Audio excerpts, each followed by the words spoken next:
Welcome to Sky Talkers. Here are your hosts, Charlotte and Caitlin. Hello, and welcome to Sky Talkers. I'm your host, Charlotte. Hey, everyone. I'm your other host, Caitlin, and welcome to this week's episode where we have a couple of exciting things. Number one, it's season 3 of The Bad Batch. And number 2, you might have noticed, we have a new Sky Talkers theme. New theme. New theme. It's been 7 years and we have a new theme. Oh my gosh. Oh my gosh.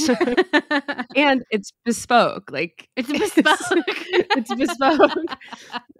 The extremely talented Chirsty Carew worked with us to create a brand new theme that's reminiscent of our old theme, but made just for us. And we're really excited about it.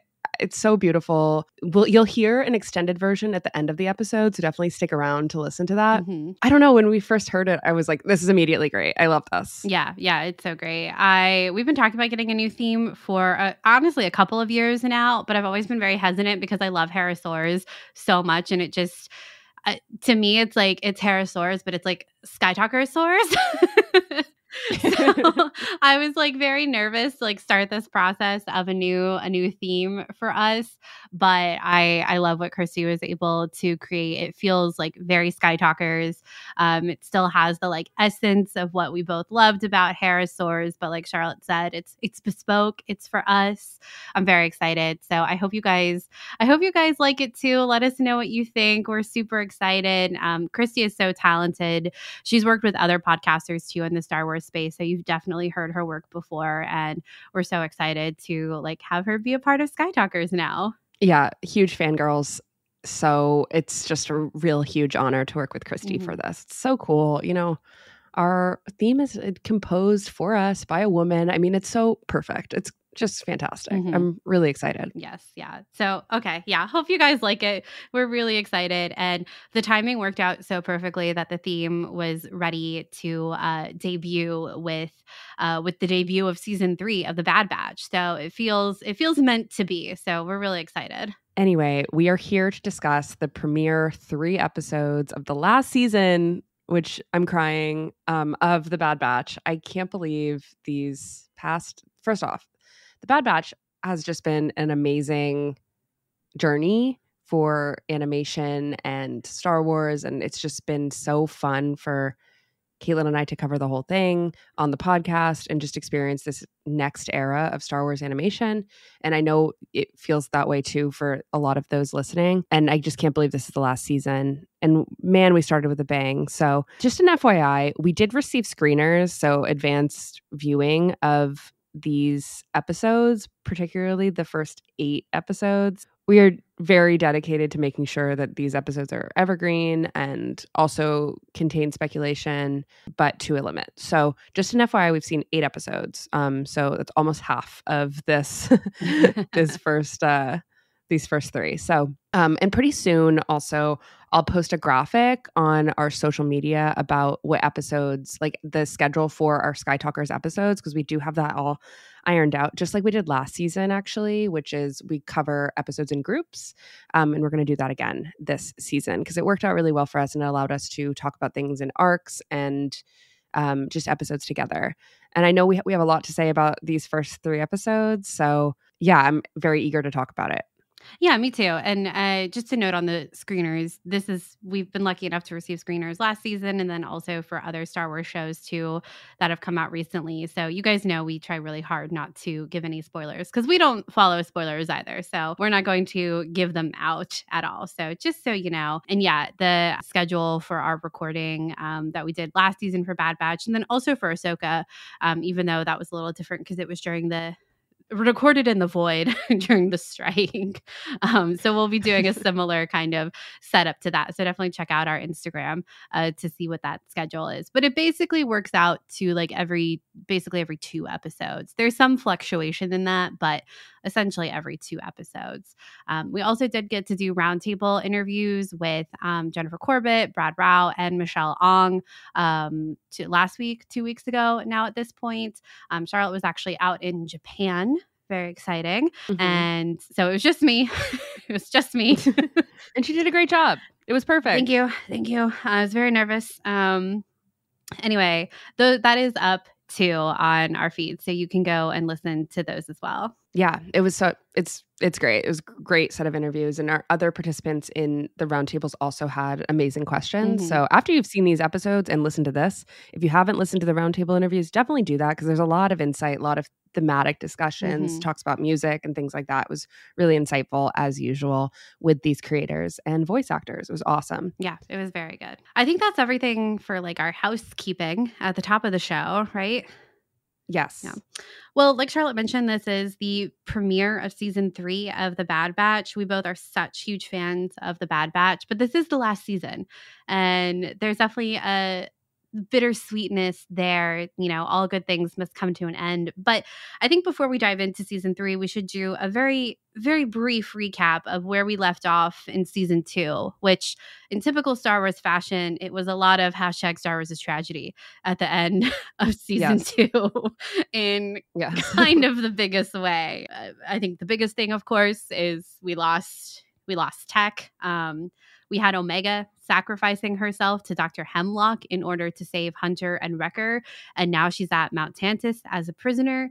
And then we've, the other big thing that is definitely explored in these first 3 episodes is the clone testing and experiments on Mount Tantiss. And we really pick up right where we left off at the beginning of season 3. So these first 3 episodes, I'm so glad that they decided to group them together because we've seen Star Wars do like a 2-episode premiere. And I think if they had just done episodes 1 and 2 of season 3, I think they would have been great. But I think having season 3, because of course, or episode 3, at the end of episode 3, Crosshair and Omega escape. And I think that's such like a great way to kind of section off the premiere of season 3. I'm really glad they decided to do all 3 episodes. If they just did the first, I think it would also be okay. But if they did just 1 and 2, I don't think that would work because later in the season there's a paired set of episodes a couple times, like the mid-season and everything. And I'm curious to see how those are going to work because we actually haven't seen those yet. And I feel like you can tell, like, it thematically makes sense that these 3 were together. Yeah, it's nice to have that, like episode 1 is Crosshair and Omega, then episode 2 is Hunter and Wrecker, and then we go back to episode 3 with Crosshair and Omega. It's a good pattern, and it's nice to not have to leave. Like, I know we haven't seen what comes next for Hunter and Wrecker in this show yet, but I like, honestly, Crosshair and Omega is where the drama is of them being trapped on Mount Tantiss. So I think if we had to kind of leave off with Hunter and Wrecker, I would have been so antsy for the next to like get back to Crosshair and Omega. So I'm really glad that they did the kind of that whole story. Also, the fact that they got out of Mount Tantiss so early in the season, that really could have been like the entire season of escape of Hunter and Wrecker trying to get there, searching the galaxy for them. You know what I mean? They're not. I sort of expected that, honestly. Right, because it feels like everything is kind of pointing back to Mount Tantiss, but we left it really early in the season. But I think that was such a smart decision. I think it just means that there's so much that's jam-packed into this season. The fact that we're kind of like, that was the big thing, right, of season 2 finale now we heard about Mount Tantiss all throughout season 2. And, it's the way that it was developed as, it's this a mountain prison with Dr. Hemlock, who, by the by, is just so, I just want to slap him. He's so awful. I can't stand him. The way he talks, like his cadence of his voice, I'm just like, I cannot stand you. You need to leave. He's awful. He's so awful. He's such a good Star Wars villain. Because he's also like just a guy. That's the other thing about him that makes him a good villain, is he's just a guy who wants power, but he's not cartoonishly villainish. No. Honestly. And I know there's so much up his sleeve and things that we don't know yet. No, I totally agree. We'll talk a little bit more about Dr. Hemlock because he definitely has some standout moments in episodes 1 and 3. But yeah, anyway, we can dive into episode 1, but I'm really glad that we kind of so quickly got the escape. It could have been an escape, could have been a rescue. Like that's the way it would have played, right, in the show, as either Omega escaping or Hunter and Wrecker rescuing her. But it's so great that it was an escape that Omega engineered, kind of. Yes. So episode 1 is called Confined, and it was directed by Saul Ruiz, and it was written by Jennifer Corbett. And I feel like the tone of this episode is such an amazing beginning to the season because it sets up a darker, sinister, melancholy tone. It really zeroes in on the monotony of what's happening in this lab. And I think that the use of the music by the Kiners and also just the sound design, the fact that the color palette of this episode too is very gray, very dark, very rainy. I think immediately we are like, Omega is in a place that isn't ever going to help her. She has to escape. And I feel like the way that they use the centrifuge of the blood draw in the fact that it looks like a clock, I mean, it's just wild. The sound design of that and the way that that's so chilling of the passage of time throughout both episode 1, 2, and 3, honestly, of wow, a lot of time has passed. There's a lot of monotony happening here. I wonder how Omega and Crosshair are going to figure out how to leave this area. Yeah, even with like the dripping of the water in her sink, Yes. That they talked about that actually in the roundtables, which was a great question. I think the rain too on Mount Tantiss when we open up, obviously to me felt very reminiscent of Camino and how that was a prison for Omega as well. And now she's kind of back in a prison. And there's that great line from Crosshair at the end of season 3 where they're about to escape when Emery tries to stop them. And she's like, you can go back to your room. And Crosshair is like, oh, you mean her cell? Like, this is a prison. You can't. No, we're leaving. But yeah, I think the monotony of time was so well done in this first episode. You said use the word melancholy for this episode, and I think that's like the best descriptor of it. I remember finishing the first episode and thinking, oh my God, like this is so sad. You know, like they just feel so hopeless. And we know that they're so hidden in the galaxy that it is just such a huge like, how are they going to get out? How are they going to do this? And I know that Omega is not going to leave Crosshair in this situation. But I think, and I mean, we have to talk about the scratches on the wall. There's such a direct callback to Rey in The Force Awakens. And when they first did it, or when we first had the scene, I literally said, okay, it's only been like 2 weeks or something like that. And then the next scene, you just see the whole wall covered. And I was like, oh no. And she's got the little ponytail. The new hairstyle. Yeah. And you're like, which I love. I do. Love it. I love the new hairstyle. But that just the showcase of time was really well done. And then even in episode 2, Hunter alluding to the fact that Omega's been waiting for them for a long time. And this was something we talked about. People were talking about with the trailer, because I think that line is in the trailer of just, okay, how long has it been? And for them to actually show us that it's been months, to the point, you know, where Omega is growing her hair into a ponytail, you know, but everything is the same. She's getting the blood taken. We've got that scene of her and Crosshair crossing in the hallway a couple of times throughout these episodes. I think it's just really well done to kind of show the hopelessness. But then, of course, for Omega, she's always going to be someone who is looking for the silver lining, looking for the way out, and also just looking to make friends. And we see that, of course, with Batcher, which new favorite pet, Star Wars pet, is Batcher. And yeah, she's, you know, she takes a liking to him and feeds him, I guess, chicken nuggets. Hilarious, iconic. It's just, that just feels so like that is Omega, that even in this really hopeless situation, she has found someone to care about and to help and to show compassion for and to love in the form of Batcher. And we've seen Omega in the past couple of seasons have relationships with animals, honestly in a similar way to Ezra from Rebels. I feel like she's always had a connection, always and always kind of cares about animals, even if it's not the same kind of forcey connection that Ezra has. Although it could be.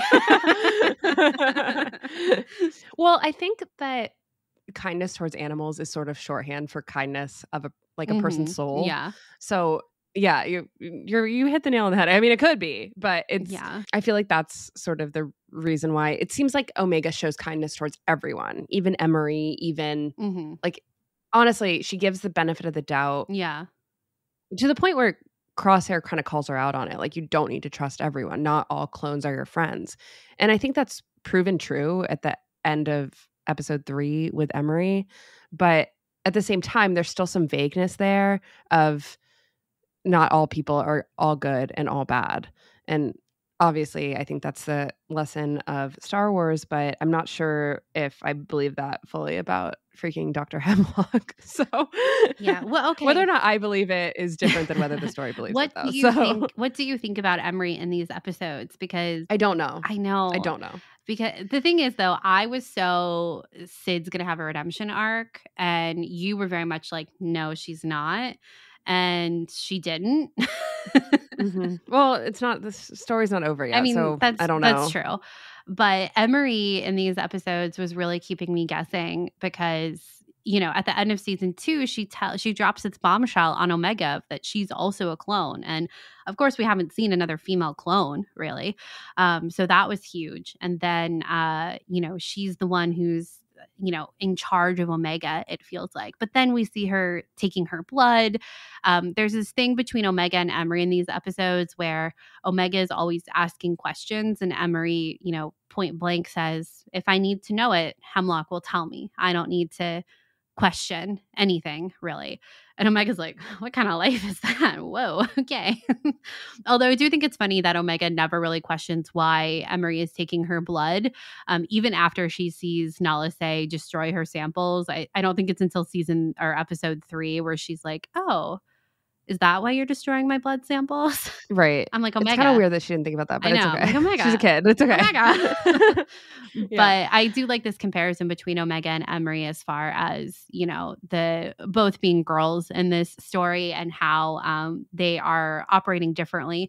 And also like kind of how they've been raised too. Like Omega now having spent time with the Bad Batch, she is independent. She's going to ask questions. She's going to seek out a different path. Whereas Emery is, she can't see another way out. Although she this, and this is the part that has me second guessing Emery, right? When she brings back the Lula doll, the handmade Lula doll to Omega.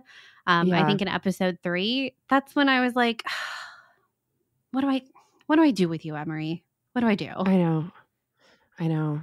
Also, the homemade Lula doll, I can't. It was so cute. The Lulu doll doing so much emotional heavy lifting in these episodes throughout all seasons. Honestly, throughout all seasons. Truly. I have a question for you. Mm-hmm. Do we know that Emery is a clone of Jango Fett? I don't think we do, but I would assume so. I guess there could be another. Why does she have a last name? I don't know. I just like I don't expect you to have the answers, but I just feel like I feel like there's something there that's different about her than Omega. I don't know how, I don't know in what way, but I think that she feels a connection towards Hemlock that makes me think weird. I don't know. I'm like, is she a clone of Hemlock? Oh, and that's why she's there. This is an off the wall theory. Okay, I don't have any basis of it. I don't know why she has a last name, and that feels weird to me. Unless she had a relationship with, and I mean relationship in like the broadest sense, a relationship with Hemlock that she feels a loyalty to Hemlock somehow to stay there. But then understands that they brought a child in as a prisoner, and that's why she gives back the doll. But we know the Empire is testing on children in episode 2 when we've got the teenage clones. Mm-hmm. So theoretically, or I guess there's a chance that Emery could have seen what was happening to them before she ended up on Mount Tantiss. There's definitely still a lot of question marks with Emery. Even at the end of episode 3, when Omega still is, telling her, like, you're a clone, we're sisters, come with us. Like you said, Omega still wants to give her the benefit of the doubt, and Emery declines it. Yeah, I just don't know what to think about it. Mm-hmm. I think that there's something really there that I think we'll get into when it comes to discovering more about Dr. Hemlock and what the heck is really truly happening on Mount Tantiss when it comes to the M count, which we all know is the midichlorians, right? Like we all know that. What is it? And Do you think they're actually going to use the word midichlorian ever? I think they Again? might I think they might at the end. I think that this is like at this point in the show, I think it's become like the fact that it's like a scientific thing now, like it's outside of the Jedi's hands. So it's an M count. It's something quantifiable in a scientific way, which we've talked about with the Jedi too, and like the Phantom Menace and part of like their whole shtick. But I think they probably will at some point, but it makes sense for like the scientists to abbreviate it too. And also for the story perspective, because we all know what it is, but they're not going to say it. But like we all know. Right. I think, do we think, and maybe this is me misunderstanding and I just maybe need clarity. Do we think that the M count, them being after figuring out the M count, is connected and directly to Project Necromancer? Are those two aligned? Are they the same thing or are they two different things? Oh, that's what I don't know. Because if we want to skip ahead to episode 3, where Palpatine arrives, these are the quotes we have.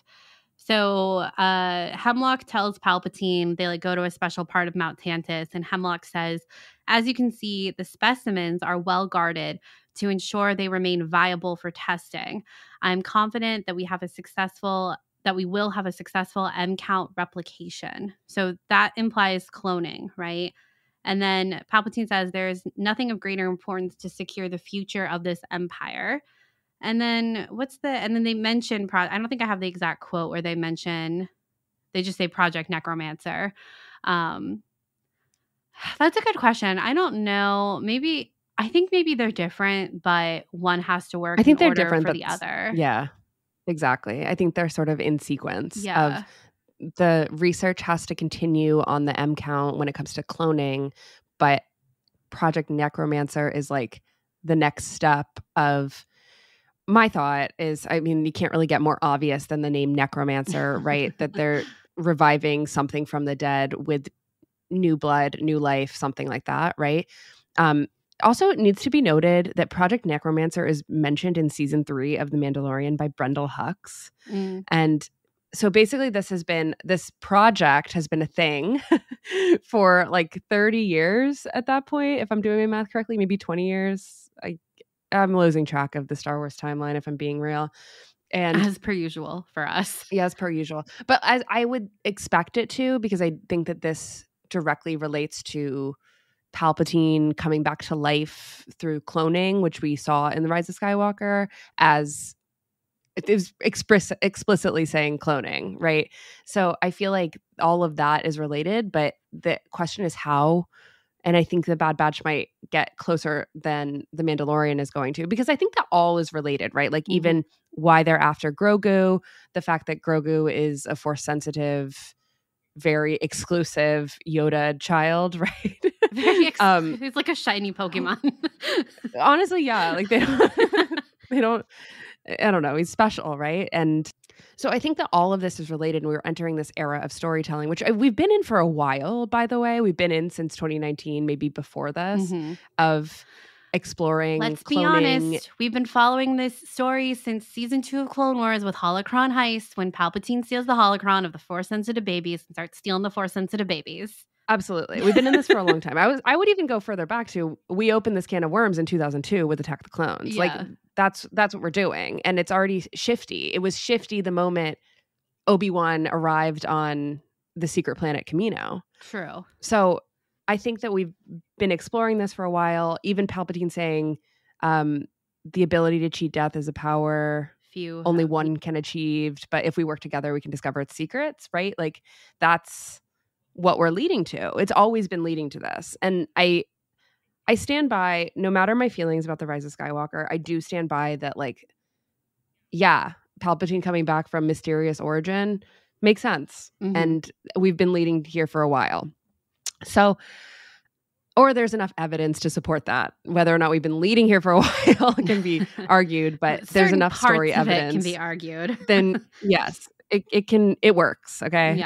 Yeah. Whether or not it was executed properly is a different story. Anyway, all that said, I think that the M count, Project Necromancer are all together, but obviously it's interesting if Brendel Hux takes over this project later during the First Order. Are we to believe that nothing really, like how much progress is made on Mount Tantiss? And are they still using Mount Tantiss in the Mandalorian era? Is Grogu on Mount Tantiss? Like, what are we going to I don't see know. in behind those doors? I don't know if I want that, but No.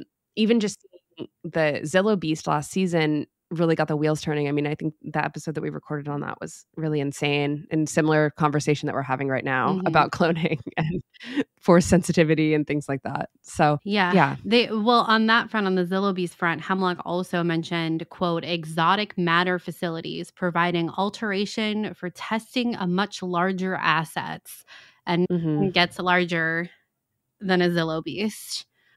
So there's a lot of things happening, and even in season or episode, I keep saying season, or a Purgle. Yeah, a Purgle will be hard to. I mean, a Purgle is bigger than a Zillow Beast, but I don't know how you'd get a Purgle into like a testing facility. Yeah, you can. But I'm sure I mean, the Empire has tried, or we'll see that story. Talking about the Empire testing and things like that and exotic matter facilities, in episode 2, we see the Slither Vines, which if there's not a High Republic connection there with the Drengir that the Empire has unearthed from the Jedi archives about the Drengir and sentient evil plants, right? Like you thought of the Drengir when we saw the Slither Vines, right? I kind of didn't, and I feel stupid for not. Okay. But because I was so in my head about the Jurassic Park connections to episode 2, I was like, oh, these are like, I was trying to relate it to Jurassic Park. Okay. Yeah.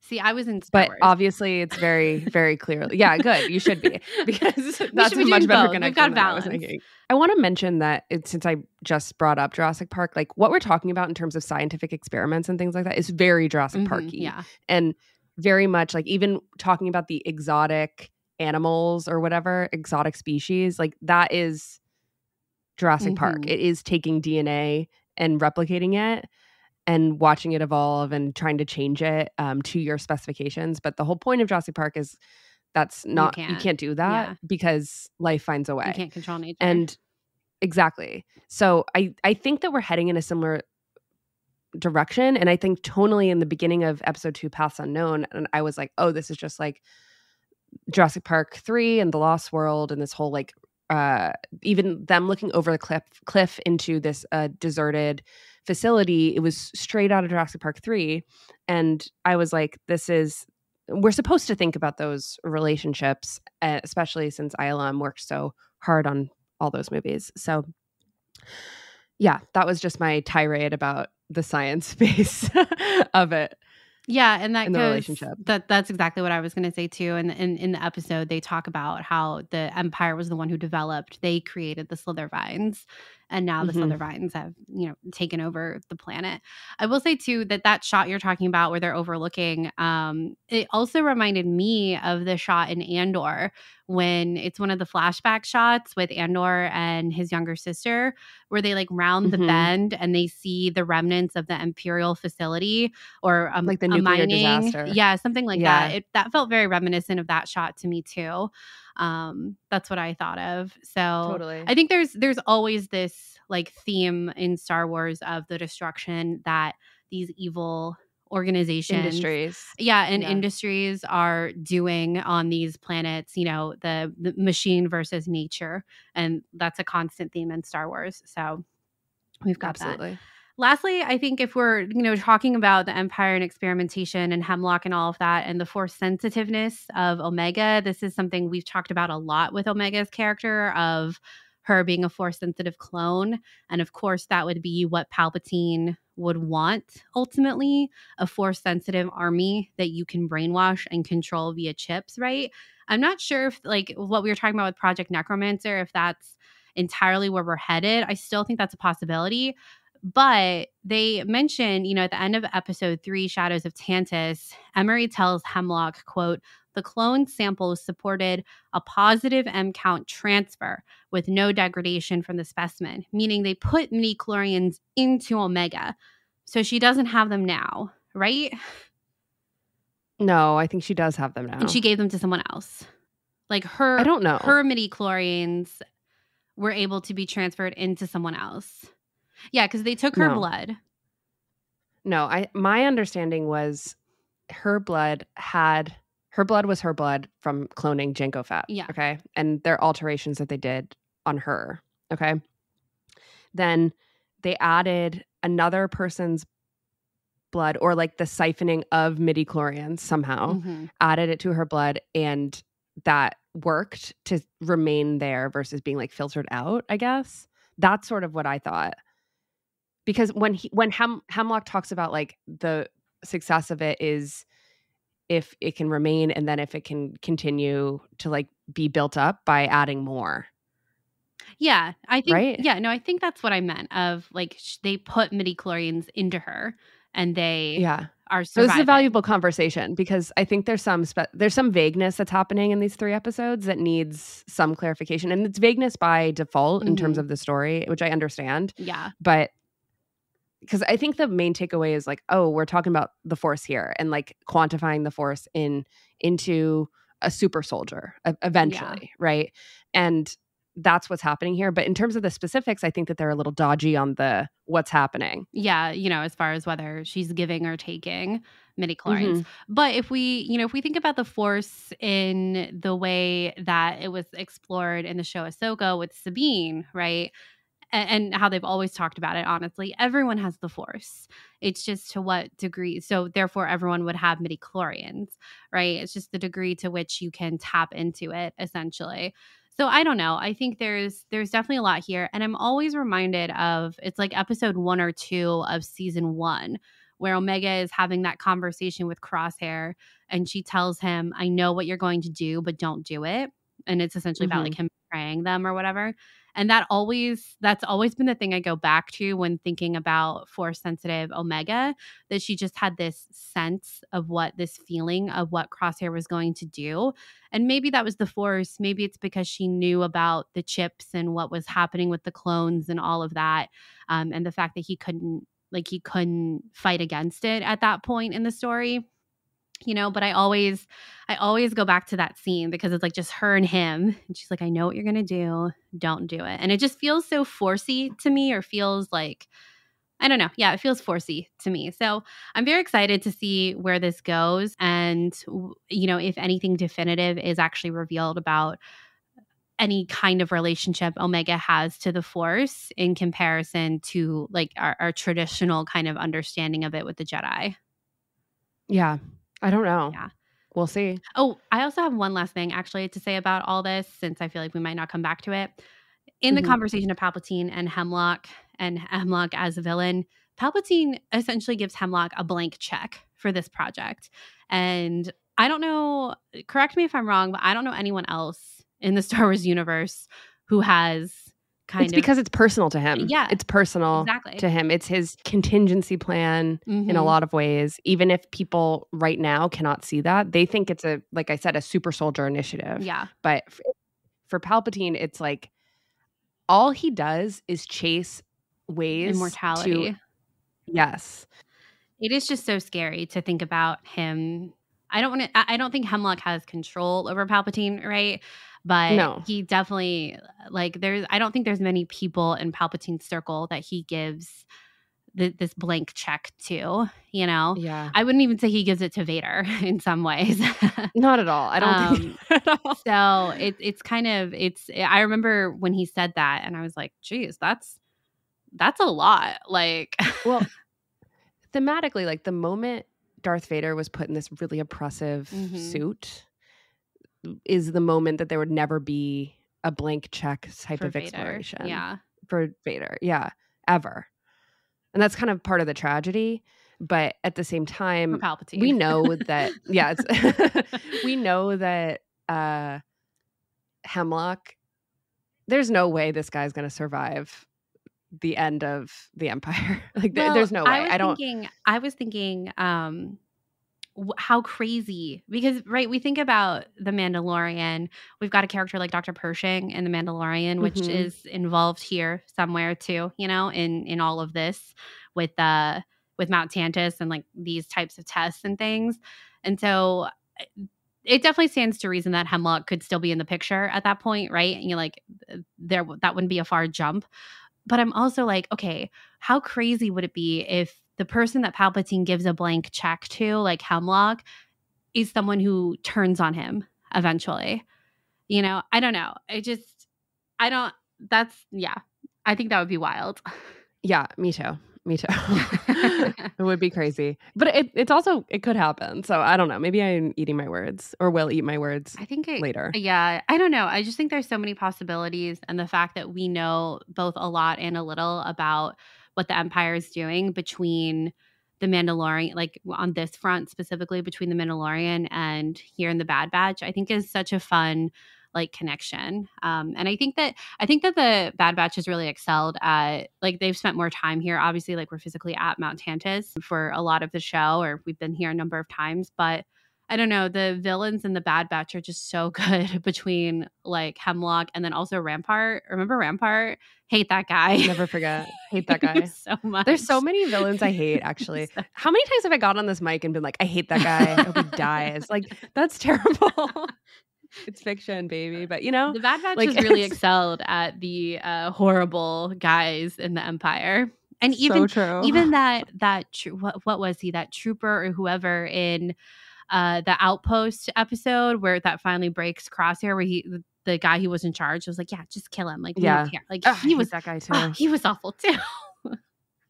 He's so bad. So bad. I honestly think since Andor went no holds bar on evil in the Empire, and it's not like Star Wars hasn't been like this for a while, but I do sort of feel like it has been extreme fair game to really show how terrible the villains are in the Empire. Yeah. One comment I have, and it's not really a negative or a positive, but I just think it's worth talking about because we have talked about it on the podcast before when it comes to the Bad Batch. Who do you think the audience for this television show is these days? I think it's people. I don't know. Honestly, I think it's a really big audience because I think at this point, given the breadth of Star Wars animation, the fact that Lucasfilm as an entity knows that there is a huge adult audience from Clone Wars and Rebels, that it's not just going to be kids that watch the Bad Batch. I think there's obviously, like, you have a character like Omega, it's, roughly 20 to 30 minutes long. I think there's that structure and format that definitely puts it in a quote unquote younger audience. But I think from a storytelling perspective, I really don't think that Lucasfilm approaches it quite that way for a show like maybe it did like with Resistance or even like the first couple of seasons of the Clone Wars. I think they just know, Lucasfilm knows that the audience is all ages. And I think they play into that, especially when we have such huge connections to The Mandalorian as the Bad Batch does. I think that you're going to pull in audiences from there as well. So I really don't think I don't think it's as much a conversation of like age of audience that maybe it was 10 years ago. I come to it from the perspective as a marketer and I see things like, okay, so how would Lucasfilm sell this show to Disney giving the green light to it? And I think that it definitely comes from what you just said of huge audience of people who follow the Clone Wars and Rebels and Star Wars animation as a whole and love the clones and like look at the numbers from season 7 when we revived the Clone Wars, and here's the first 4 episodes are about the Bad Batch and let's make a whole show about the Bad Batch. Like for me, like all of that makes sense, but I'm like, I think we've moved far away from the Bad Batch being a quote unquote kid show. And I really do think it's a teenage show and beyond. Yeah. And because of that, I think that Star Wars, or Disney rather, I don't think Star Wars has this problem at all. I think Disney doesn't know what to do with the show because there's nothing in terms of marketing. There's nothing like it in its repertoire of shows on Disney Plus because of the age difference and also the fan base that comes with it too. It's like a huge beast. And I think it's just interesting. I was watching that for this first episode and I was feeling so grateful because I felt like every time I watch a recent like Star Wars animation project, I'm like, I am the target audience for this. I feel like I'm the target audience and I love that. But then I wonder, I'm like, okay, so when we talk about George Lucas's goal of starting Lucasfilm Animation and creating the Clone Wars and things like that. And it's really to tell these complicated, complex stories that are expensive and target them for kids and families. I'm like, is the Bad Batch actually doing that? I don't know. I don't have a family. I'm not a kid. So I have no idea if I don't have a family. Well, I just don't know if like this is a show that is, because I get the sense that this season is more adult than season 1 was. I think season 2 had some episodes that were so experimental in a lot of ways, and I felt like this episode 1 of season 3 is also experimental in a way where it is just really melancholic, and it just feels like we're going on a darker journey than we were in season 1. And I'm not saying that it wasn't like that. I just think it's interesting in this era, and I just wanted to call it out.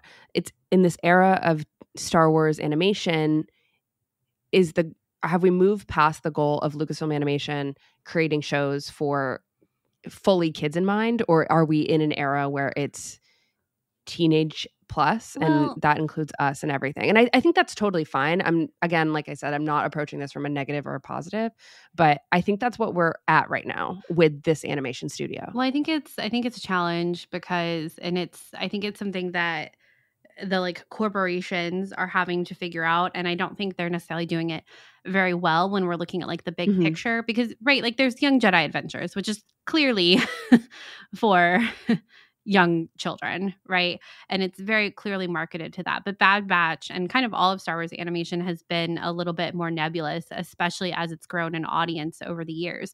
But then it's not like Disney is asking the question of, okay, do we advertise for Bad Batch on the Disney Channel or Disney XD, right? We had this conversation with Rebels about how Rebels was moved to Disney XD, which was the quote unquote like boy Disney Channel kind of vibe. They don't have that question because it's all just going on to Disney Plus.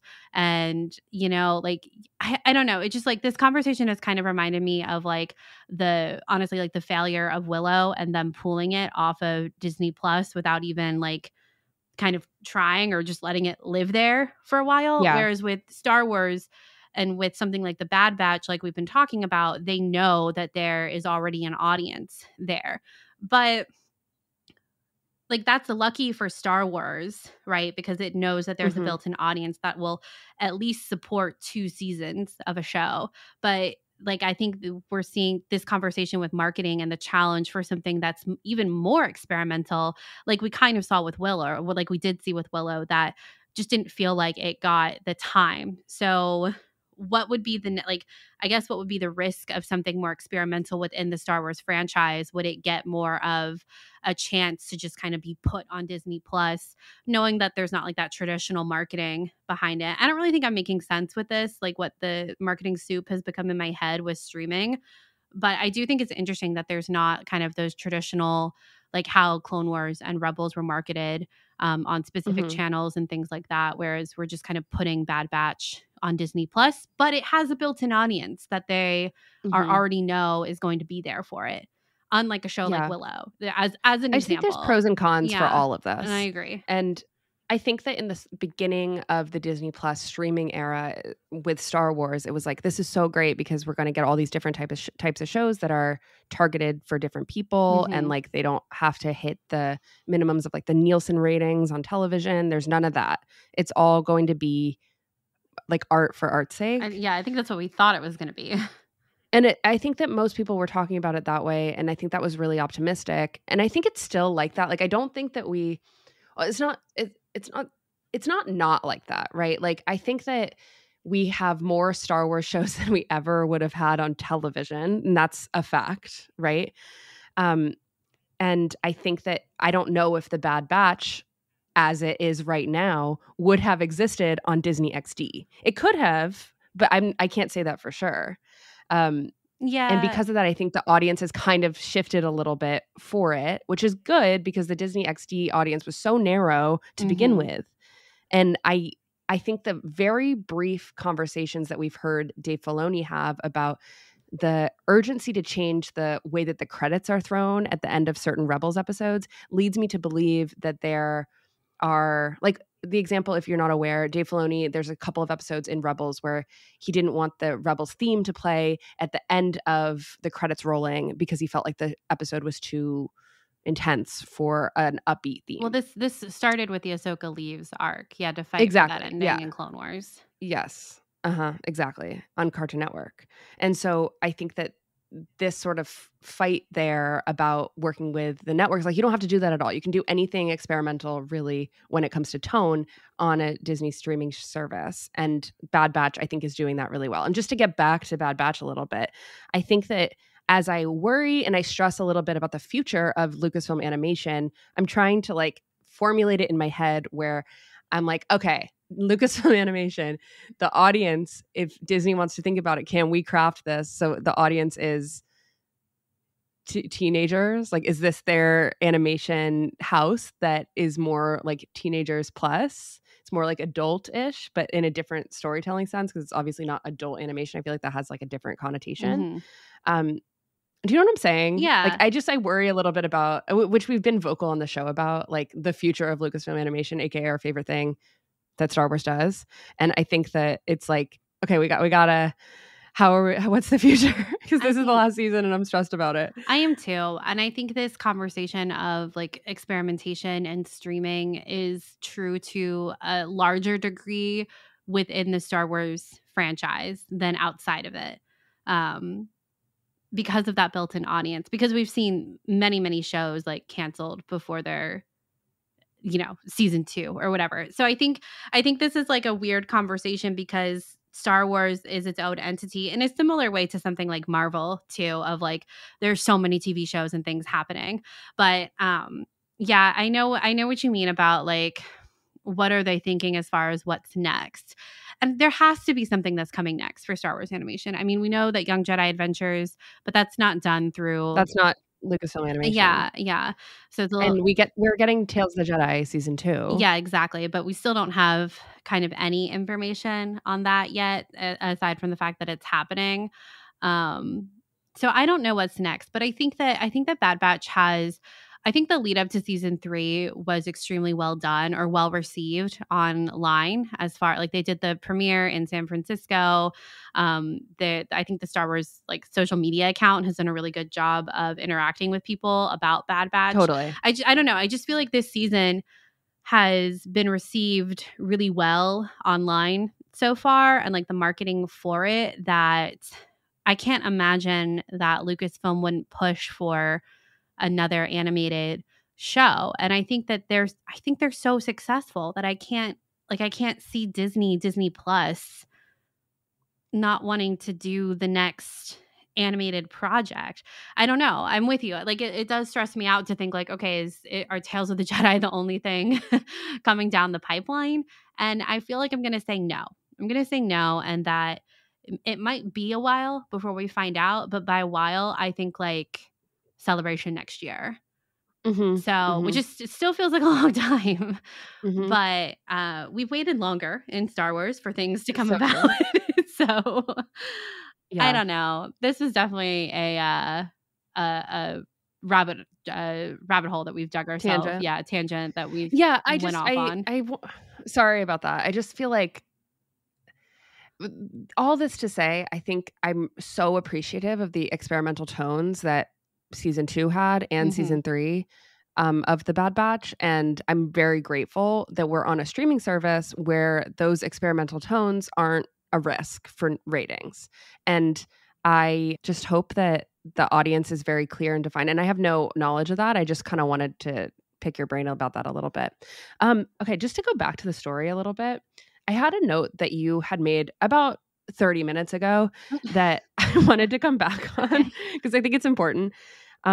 You said that episode 1 ended on a note of hopelessness and that we needed episode 3 to kind of bring us back to the grounding of Star Wars hopefulness. And so that it makes sense that there was a package of episodes 1, 2, and 3 together during this premiere. And I agree with that. I just kind of want to push back on that because I think that there's something that's happening at the end of episode 1 called Confined that plays with our emotions of hopefulness and hopelessness and sort of like glass half full, glass half empty type of vibes. So obviously during this episode, Omega lets Batcher, the Lurker Hound, go. And then Hemlock taunts her and says that, don't you know that these hounds are going to be eaten by even more ferocious creatures in the forest? Like, he's not safe. Like, you just doomed him to his death. Everywhere outside is unsafe. Yeah. Which I think thematically obviously goes to the fact that Omega is supposed to feel scared of leaving. But at the end, we see Omega looking outside to the moonlit sky and hearing a howling of a Lurker Hound. And we know, because we see it, that that's Batcher howling. I think it even says it in the captions, right? And the howl itself sounds like sad and kind of weird. It's not like a wolf howl at all. And I think that the point of that is, sorry. And then we see Omega look out the window and sort of not really know what that sound was, because it could be a howl, it could be a cry for help. And she kind of doesn't know. Like, I think in the notes you said, it's so sad, Omega, at the end of the episode, hearing the Lurker Hounds outside and not knowing what happened to Batcher, thinking Hemlock might be right. And I was like, when I saw that note, I was like, but I think the point is that you can think about it as that the hope that things could get better because he's howling at the moon. But of course, we don't know that. We don't know if she knows that, but we know that as the audience. So I would say that it does end on a hopeful note. But it's like playing with our emotions a little bit with the sound and the sound design and the music there.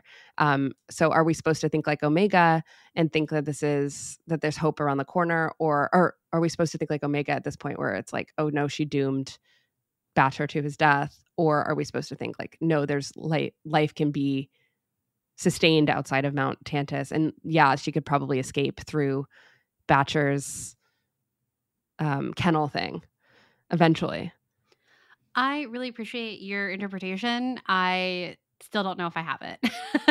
Okay, well, that's fine. But I think that the point is that I think that it's okay that you have that interpretation. I just think that the point is it's supposed to be kind of vague. I do agree. The fact that, like, I don't know what's going to happen. Yeah, next. The fact that we see Batcher at the end of the episode, I do agree. I think is like oh, well, he's there. She's there now. You know, like she's alive right now. And obviously, like, it was better. And I think Omega even says this to Hemlock, like, okay, well, now she has a chance, right? Like, you would have definitely killed her here, but now she has a chance.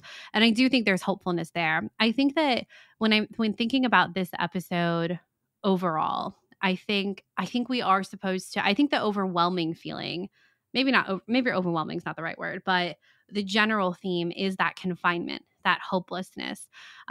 Even we have the moment where Crosshair tells, like you mentioned earlier, Omega, that like you trust too easily. And I think the moment with Hemlock at the end, because when I was watching it the first time, I remember thinking like, Omega is so brave. Look at her just standing up to Hemlock, who was literally so scary. And she's like, has no fears for him, which I think is incredible, honestly.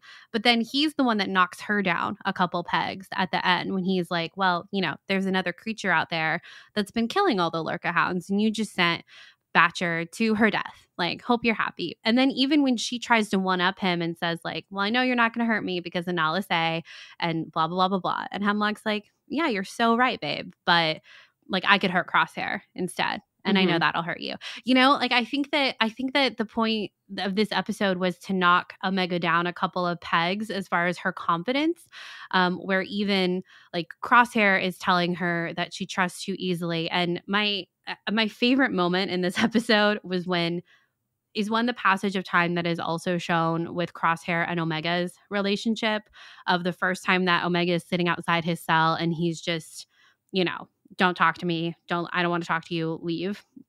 But then the next time we see them, they're actually having a conversation.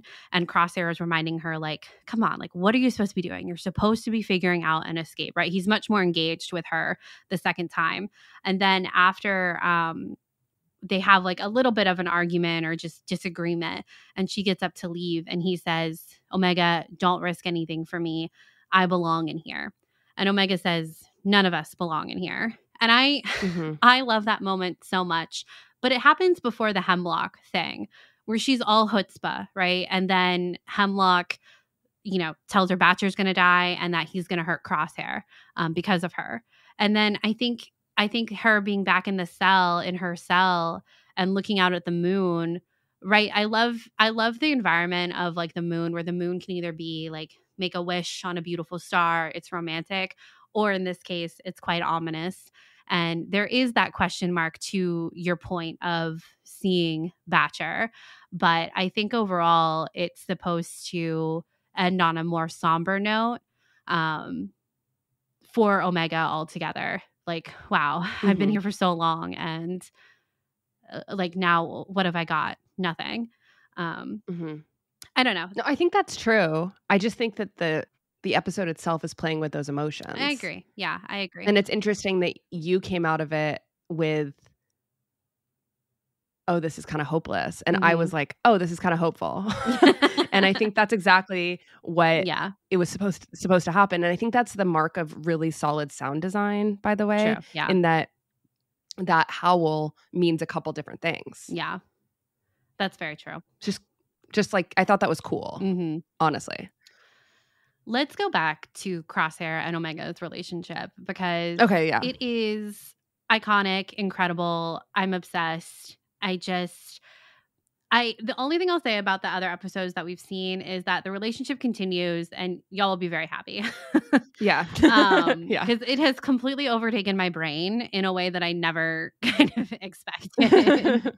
And I think that we saw this in the trailer too, and I remember thinking it was so great. But the shot of, I don't think we knew what scene it was, but it's the first scene where Omega is talking to Crosshair at the cell, and the shadows of the cell create the pattern of Crosshair's like face markings, his tattoo on Omega's face, which a lot of people pointed out, rightly so, and I think is such good foreshadowing for the relationship that they're going to have this season. And like I said, I think the way that they grow that relationship just in episode 1 is really impressive, honestly. Given that the last time we saw Crosshair and Omega together was the end of season 1, where they all have to escape Camino, and Crosshair and Omega have a moment there, but they're still separated, right? And I just think that for Omega, it must be like so great to finally get to this point with Crosshair, especially in episode 3, because like she's the one that's had this faith in him this whole time, right? That's the thing about Omega. She's so loyal. Like Crosshair says, she trusts to a fault, but she has always had faith that he is her brother. She loves him. He's important to her, and he needs to come back home, and yeah, she's been steadfast in that. Yeah. And I love in episode 3 when we have the great escape and Crosshair is like, all right, like, what's the plan? And she's like, well, I don't know. This is the plan. And the way that they just like immediately like figure it out together. And of course, when they find out it's the Emperor, and Crosshair is like, you planned the day of our escape when the Emperor is here? And she goes, I didn't know. Like, it just keeps on going. And I don't know. I think it's really great to finally get to a point, like we've seen Omega's relationship grow with each member of the Bad Batch every season. So now to finally be here in season 3 and see it explored with Crosshair, I think is really special, because it's very different than the rest of the Bad Batch. And I don't want to say too much, but you'll really see that explored in the upcoming episodes. And it's really cool to see. And I think it could give the Hunter and Omega relationship a run for its money, honestly. I think it already is. Yeah. Yeah, I totally agree. I totally agree with you. I think that what was really cool for me is to see Crosshair kind of go back to how he was during his time with the Bad Batch. Like, he asking for the plan, the extremely cute moment where he asks about if she knows plan, whatever. And she goes, yeah, Tech made me memorize them, And he's like, of course he did. Like, yeah. So sweet. Yeah. I think the other great moment for Crosshair, and just seeing how quickly he's become like Omega's other big brother here, is when he said, like, when they finally get out and she's like, I don't know what to do next, or like, I think we're going to get caught. And he says, you got us this far and we're not done yet.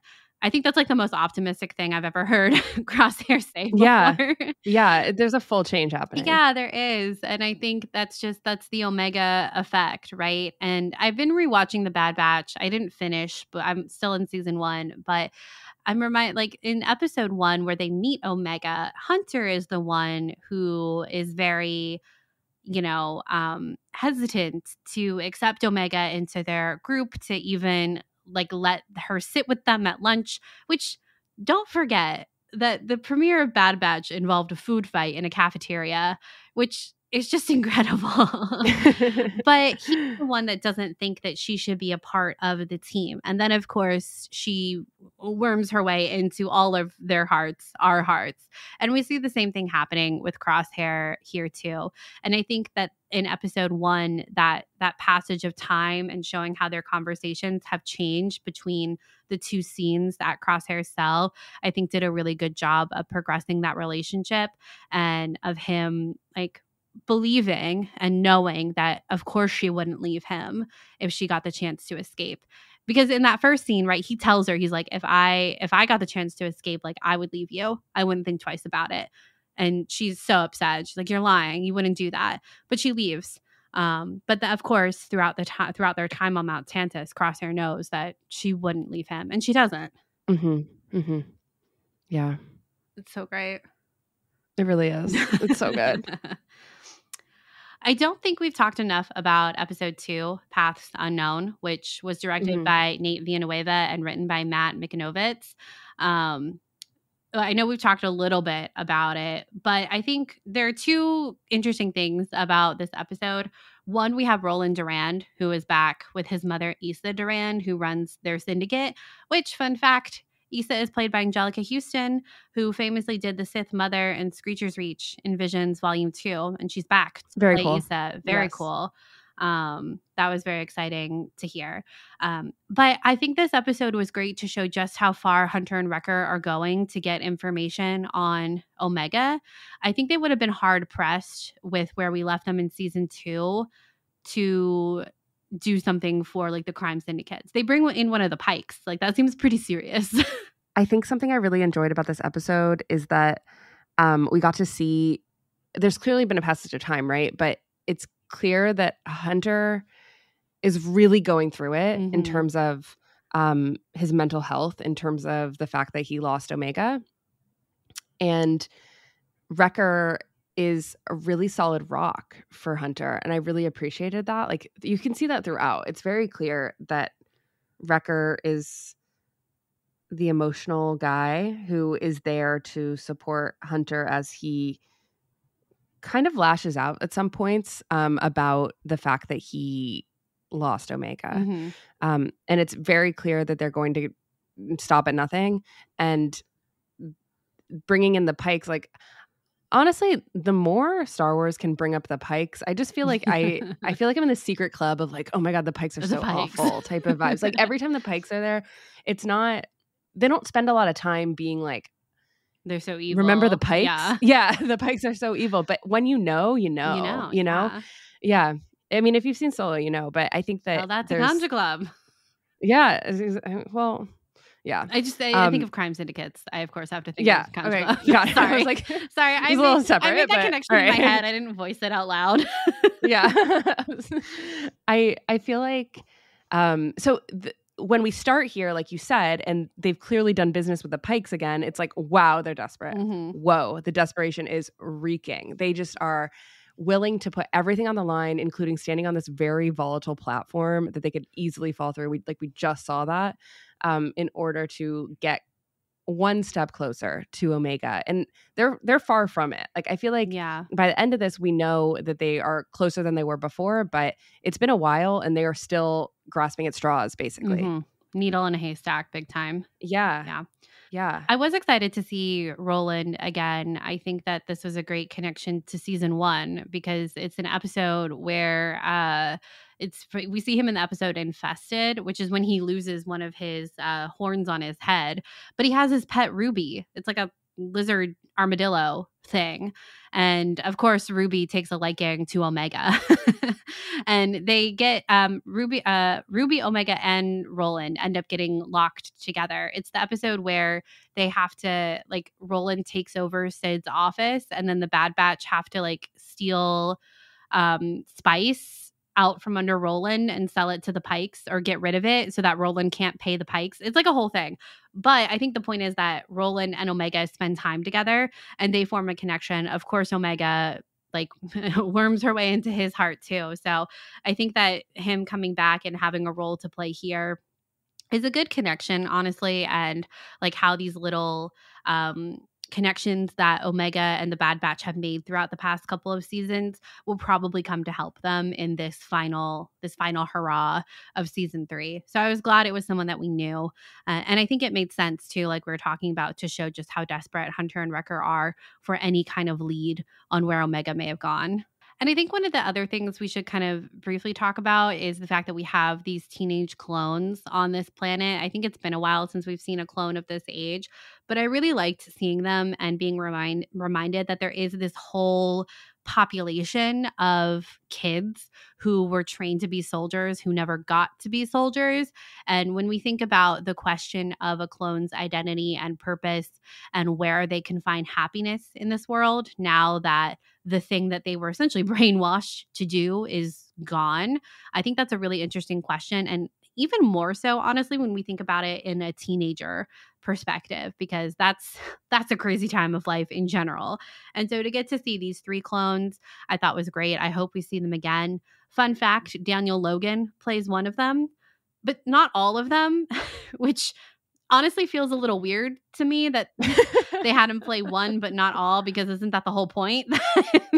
I think the only way I can rationalize it is that he just isn't able to do multiple voices that sound different enough, and the other voice actor was able to do that.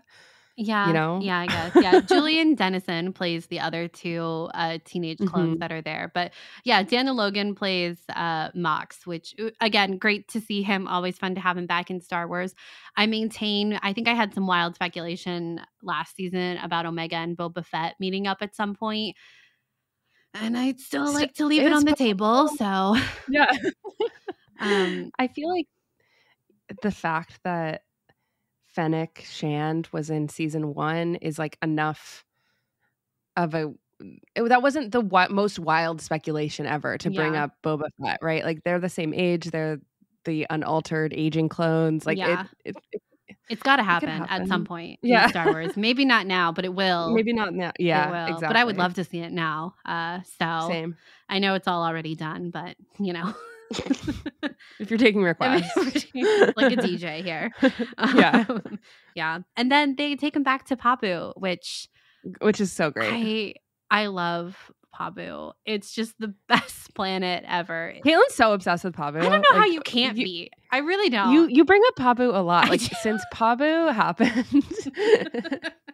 Do you remember when we went to Pabu? Say Pabu again? Pabu. We had sushi. We went on a boat ride. We learned to fly. There's a museum tsunami there. happened. Okay, but that was like Tech figured out how to. He put something in place there, so it's fine now. There's a museum. It's like, I don't know. It's great. Anyway, I hope they're very happy on Pabu, and we get to see them again. I hope we get to see Pabu again. So I'm very excited that they went there, and I love the idea that Hunter and Wrecker have found them a safe place to be, because they are children. Yeah, they are. And they deserve, I love the quote at the end, make your own path, be something other than a soldier. And then they ask, what about you? And Hunter says, our mission is not over yet. Mm-hmm. And I think we've talked a lot on this show about how the Bad Batch has really sought what it means to not be a soldier, what it means to move away from your identity as a clone who is owned by the Republic, right? And what does that mean to be your own individual person and all the complications that go with that. I think the show has done a really good job exploring that, even if it feels at some points that we're hammering the same lesson home a lot of the times. Yeah. But I think it's very necessary, since there's thousands and thousands of these clones out there who don't know who they are after. And I think this show has done a really good job of answering the questions about what's the Empire doing with the clones, and what do people who don't know, like aren't relevant to the Empire's plans, what happens to them then? And I think they needed to answer the question, what happens to the teenage clones, right? And here we have that. So I enjoyed that. And I enjoyed the fact that they're on Pabu. They're going to be safe there. They're going to be happy. They're going to be so happy. We know that. They're going to be great. Yeah. They're going to have a grand time. Yeah. Yeah. The Bad Batch, I think, really has done a good job of that macro and micro story of like the politics of what's happening with the clones, and then the micro of where are our characters finding their purpose. And we saw this explored really with Echo last season, and his choice to leave the Bad Batch and to go help Rex on their mission that's like more involved politically with what's going on. And then Hunter, of course, and the rest of the Bad Batch, you know, before the loss of tech, of deciding, oh, like maybe Pabu is a place where we can, you know, actually have a life and a home, and that could be their purpose and their source of happiness too. So, well, I'm excited to see what we come to at the end of this season with some of these things. I don't want to have the expectation that they'll be like the thread will be tied entirely, you know, because I think, you know, something like the politics of what's happening with the clones is a really big thing to kind of tie up in neatly in 3 seasons. And also, I don't think that's reality too, when we're looking at something at that scale with what the Empire is doing. But then, you know, of course, like where all of our faves are going to end up, and what they are pushing forward to on their next adventure, and what that will be for them. I'm really interested to find out. I think we're going to get a happy ending. I'm just saying it. I think we're going to get a happy ending. Okay. There's going to be some sacrifice, of course. It's Star Wars. We've already had that. No, we're going to get another there's going to be another sort of sacrifice, okay? There has to be stakes. Stakes have to be raised. They can't just have sushi all the time on Pabu, okay? Yes. They can for like at least a year, right? They can. Wrecker will eat the fish population out of existence. Oh. I feel like I just think we're leading to a happy ending, though. That's what you should take away from my statement. Okay. All right. I'm taking it and I'm running with it. Run with it. Okay. I feel like there's some random bits about episode 3, Shadows of Tantiss, directed by Steward Lee, written by Michnovetz, that we haven't talked about, that I just have some random thoughts, and I'm just going to fire them off. Okay. The way that they collect the blood from the top of the hand defies logic to me. What are we doing? And why does it look like a stamp? It looks like it would hurt a lot more than a regular. Yeah, she's right. And she was like, it doesn't hurt. And then the first time Omega winces and then not again. And I'm like, girl, I be wincing every time. Charlotte would be quite literally passed out. Yeah, fully. I'm getting so much better at this, but yes, I would be. And I just kind of don't understand how it works. Like, are we going for like the hand vein? Like what is happening here? I don't know. Okay, next one. I have a controversial opinion. I find Batcher cute sometimes, but not all the time. You should delete this. I can't. And I think it's just because of the red bloodshot eyes. Like, that's it. She's literally been tested on. And yeah. You should delete this out of the notes. Because I feel the same way about Batcher as I do about Sabine's Howler in Ahsoka. That like what? What do you mean, like what? We spent so much time in the Ahsoka show talking about Howler and how he needed to be protected at all costs. No, he does. Batcher does need to be protected at all costs. I'm really just talking about like design, okay? And because it's the red bloodshot eyes that are taking me out, and then also there's a shark situation that's happening. I think with the face. It's almost like a mixture. He has like a fin. A hound, or like a stegosaurus. Which great. I'm positive on that. It's the bloodshot eyes for me. Okay, let me ask you this question. Would you rather have as a pet Batcher or Buggles from Resistance? Batcher. Yeah. I do. Buggles is such a freaky, weird, fun design. Wild design. Which remember we saw like Buggles puppies or like other Buggles in Bad Batch, which I thought was great. But am I crazy, or is Doug Chang the original designer of Buggles? Oh, I don't know actually.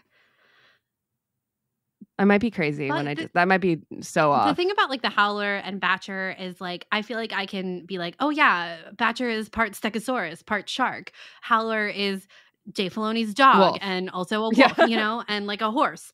But Buggles, I have no idea. What is that? If you don't know what we're talking about, Google's your friend.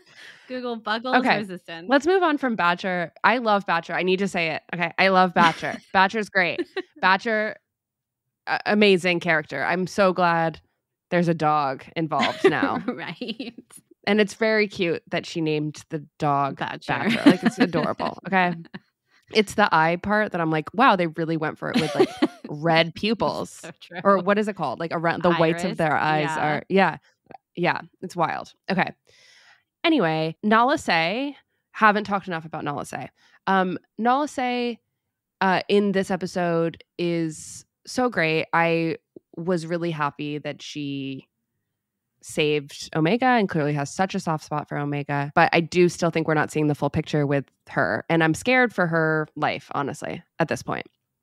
Because it's clear that they think that now Omega's gone, and I think they're, I don't know. I feel like they're going to they've already used Omega as leverage for Nala Se to work on the project. Now Omega was there for a long time and no progress was made. And Omega was like, was the answer. So I guess if they bring Omega back, will she refuse to work on Omega at all and then be put to death? Like, I don't know. God. It's kind of crazy. Yeah. I know. Yeah, I think Nala Se, I think I've always kind of questioned where her love for Omega came from. And I think it's just like I've been talking about, Omega just gets you. But I was really glad to see her and the role that she was playing in these episodes of like destroying Omega's sample. And that definitely puts a target on her back. I think Hemlock even says in this episode, like, isn't that crazy? That this whole time you've been testing Omega's blood and nothing happened. And then Emery does it and bada bing, bada boom. You know, like, what do you think about that, Nala Se? So I think I'm definitely worried for her. She would be someone I would be surprised if she makes it out of the season unless she gets rescued by like Omega, honestly. Yeah, me too. But maybe she has been a through line through every season and Omega's life, like her mother figure in a lot of ways. Like that's how she started. So I wonder maybe if in my thoughts about us having a happy ending, like maybe she does make it. I don't know. But I worry for her. Are you saying that Nala Se will also end up on Pabu? Can you picture that? Because I can't. I can picture all of them sitting at that table and Wrecker sitting right next to Nala Se. You're just a Star Wars dinner. You just wanted to end in a Star Wars dinner. It could. With the sunset and they're eating sushi and Wrecker is like, oh, Nala Se, are you gonna have that last sushi? And everyone laughs and then it ends. That's the ending. That's the ending. Wrecker saying something to Nala Se. That's the last line of the Bad Batch. A writer, I am not, but you gotta admit, it'd be kind of funny. It'd be kind of cute. Like, obviously, they'd have like a cute little conversation. Well, I hope there's just like 10 more minutes left of this season. I don't need that to be the last line. Okay, all right, we'll workshop it. Well, just continue to think about it. But yeah, I would like that. I just like actually can't picture Nala Se in any other clothes besides her like Camino clothes. Right. So. She's got like, I don't know. She's kind of an indoor gal. So I don't know. She like doesn't know what sunshine is. Yeah. Anyway, the last random thing is the lighting in all of these episodes. Just unbelievable. Unreal. Joel Aaron, round of applause. Like it just keeps getting better. We are in an era, it can't be overstated. We're in an era where lighting in movies and television shows is at its all-time worst. It's never looked worse out there. Okay. Things are not properly lit. The lighting is not evoking the mood that is necessary for the tone of television shows and movies these days. Things are looking so flat, so dull. Not in The Bad Batch. In The Bad Batch, we have Joel Aaron, who is perfectly workshopping these scenes to be evocative of old, like, noir films in Hollywood, and then also be I'm like at a loss for words because every time I'm like, oh my God, damn, I just want to screenshot this. Like, let's talk about this. I think that you could do a mise en scene for every single shot in this episode in these 3 episodes, because the lighting just tells a whole story on its own. I think often about how George Lucas wanted Star Wars to be so visual that you could watch it as a silent film. And I think that spirit is carried into The Bad Batch in a lot of ways with the way that this season is lit. It's just beautiful. It's lit, if you will. I hate that I said that. And that's the end of the episode. So.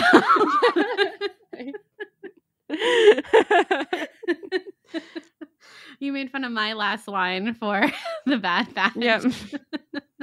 No, I'm going to cut mine. Don't worry. No, you have to keep it. Okay. It's lit, if you will. If you will.